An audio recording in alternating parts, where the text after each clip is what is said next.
Apesar de possuírem status e aplicações diferentes, essas três modalidades de produção, monografia, dissertação e tese, possuem mais pontos em comum do que distintos. Para organizar essa apresentação, vamos começar apontando as semelhanças, para depois pontuar aquilo que as distingue.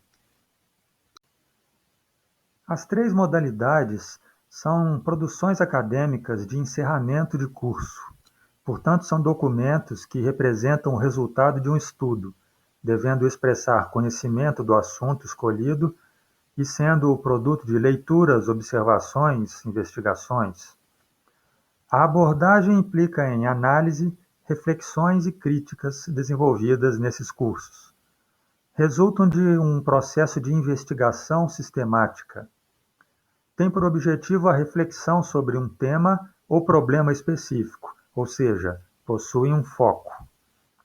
Todas elas contam com a presença de um professor orientador, que deve ajudar o aluno a encontrar uma metodologia adequada para demonstrar os seus intentos no assunto escolhido. Todas as três também seguem um projeto. Em todas as três é utilizada uma linguagem clara e concisa, impessoal e objetiva, e é respeitada a norma culta da língua. A estrutura dos trabalhos segue normas para formatação, seguindo alguma associação científica, como a ABNT ou a APA, por exemplo. Todas as três são organizações lógicas de um conteúdo, com uma introdução ao estudo realizado, seguindo-se depois o relato do desenvolvimento e, ao final, as suas conclusões. Todas as três partem de revisão de literatura e tentam criar paralelos com trabalhos anteriores, o chamado embasamento teórico, para depois argumentar em cima dessas ideias anteriormente estabelecidas. Em termos gerais, monografias são trabalhos dos cursos lato sensu, enquanto dissertações e teses são dos cursos stricto sensu.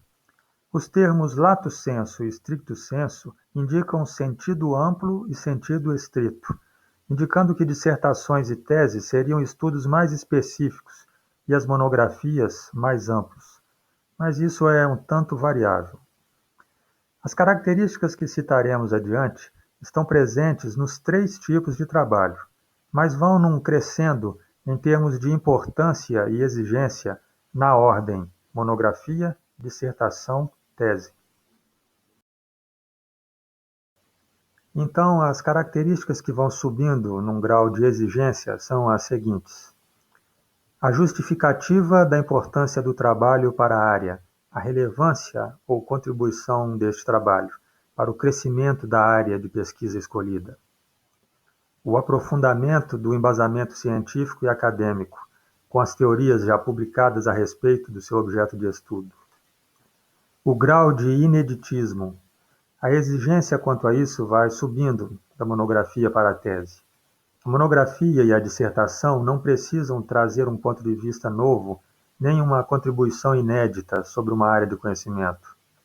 A dissertação deve ter um conteúdo com um grau médio de vanguarda e a tese um grau mais elevado de inovação.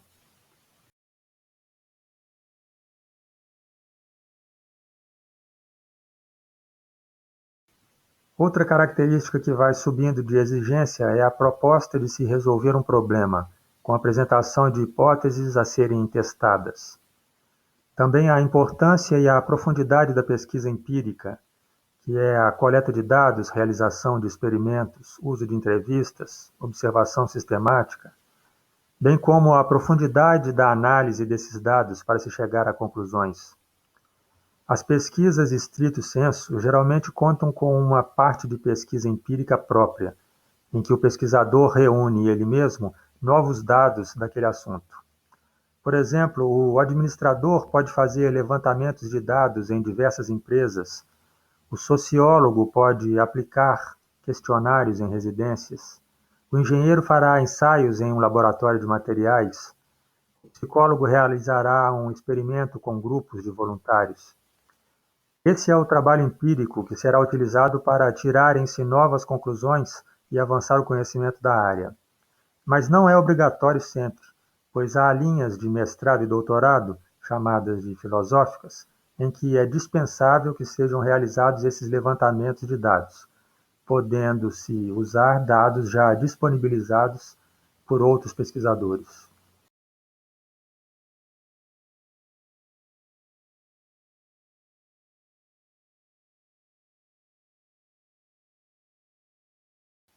Quando há somente pesquisa teórica, bibliográfica, o estudante irá ler, conjecturar, reunir, organizar materiais já existentes e apresentados por outros estudiosos daquela temática.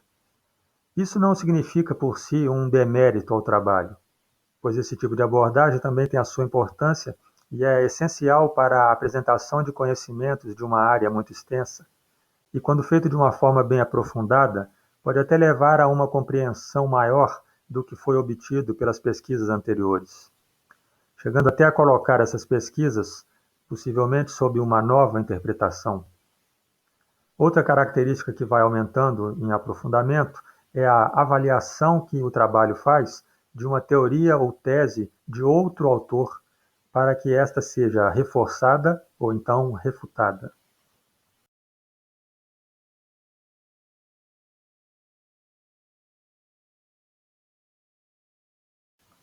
Considerando tudo isso que já foi dito, vamos colocar de forma bem simples e resumida as características distintivas desses três tipos de trabalho.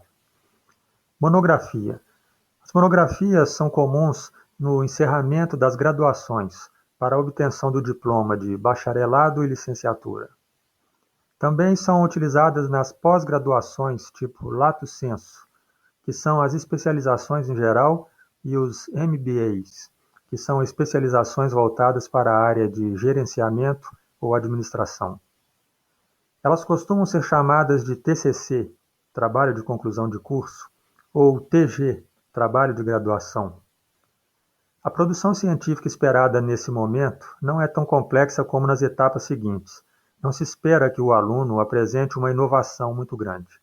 Considera-se que sua compreensão sobre os assuntos que estuda é ainda recente e é preciso que ele amadureça antes de propor pensamentos inovadores. É papel, então, do orientador, nessa etapa, ajudar o aluno a enxergar as limitações do momento em que se encontra.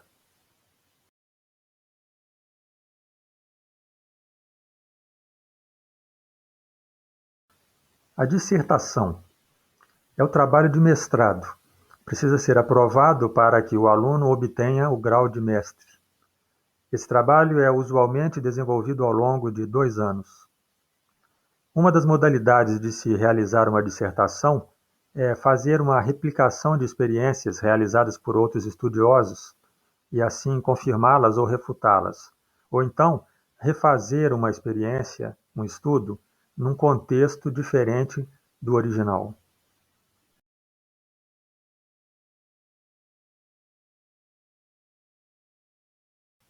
A tese. A tese é o trabalho acadêmico do doutorado. Leva em média 4 anos para ser preparada. A tese é mais complexa e aprofundada do que a dissertação e a monografia. Sua especificidade está em se buscar uma contribuição inédita. O doutorando deve defender uma ideia ou um ponto de vista ou um método que seja uma descoberta, uma inovação alcançada após realizar a sua pesquisa. Cabe melhor, então, nessa etapa, a ideia de defesa quando estamos falando da sua apresentação, pois o autor terá que, durante a sua apresentação, defender com argumentos e conhecimentos as ideias discutidas na sua tese contra questionamentos que poderão ser colocados. O número de páginas em uma tese tende a ser maior devido ao aspecto justamente de ineditismo, complexidade e aprofundamento requeridos. O trabalho do orientador, nesse caso, é mais complexo, pois juntamente com seu orientado, ele deverá prever quais questionamentos irão surgir sobre o trabalho do aluno. As dúvidas, refutações e contraprovas que serão apresentadas, não apenas pelos examinadores, que irão permitir o autor ser declarado doutor, mas também aquelas que irão ser levantadas após a publicação da tese.